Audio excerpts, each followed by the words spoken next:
രാജ്യത്തെ ആദ്യ സമ്പൂർണ്ണ ഡിജിറ്റൽ സാക്ഷരതാ സംസ്ഥാനമായി കേരളം മാറുന്ന ഡിജി കേരളം പദ്ധതിയുടെ മുന്നോടിയായി കോഴിക്കോട് കോർപ്പറേഷനിൽ ഡിജിറ്റൽ സാക്ഷരതാ സർവേക്ക് തുടക്കമായി. എരഞ്ഞിപ്പാലം CDA കോളനി പാർക്കിൽ നടന്ന ചടങ്ങ് പൊതുമരാമത്ത് ടൂറിസം വകുപ്പ് മന്ത്രി P.A. മുഹമ്മദ് റിയാസ് ഉദ്ഘാടനം ചെയ്തു. വിവരസാങ്കേതിക വിദ്യകളുടെ ഗുണഭോക്താക്കളായി സാധാരണ ജനങ്ങൾ മാറണമെന്നതാണ് സർക്കാരിന്റെ കാഴ്ചപ്പാട്. ഈ ലക്ഷ്യത്തോടെയാണ് ഡിജി കേരളം പദ്ധതി നടപ്പിലാക്കുന്നതെന്ന് പൊതുമരാമത്ത് ടൂറിസം വകുപ്പ് മന്ത്രി P.A. മുഹമ്മദ് റിയാസ് അഭിപ്രായപ്പെട്ടു.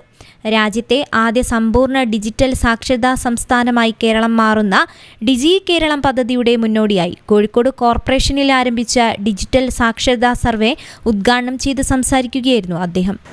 ഗവേണൻസ് വഴിയാകുന്നു എന്നുള്ളതിലൂടെ ഈ ഓഫീസ് കയറി ഇറങ്ങുന്ന പ്രയാസം ഇല്ലാതായി മാറിയിരിക്കുകയാണ്.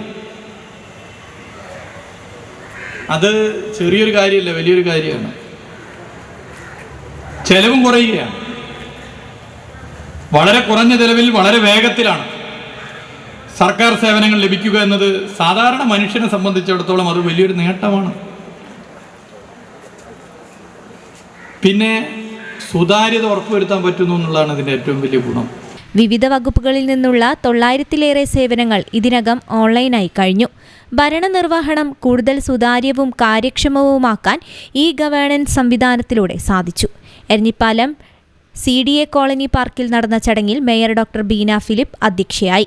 കോർപ്പറേഷൻ സെക്രട്ടറി KU ബിനി പദ്ധതി വിശദീകരണം നടത്തി.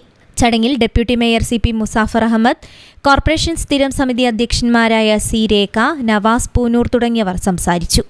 News bureau, Kozhikode.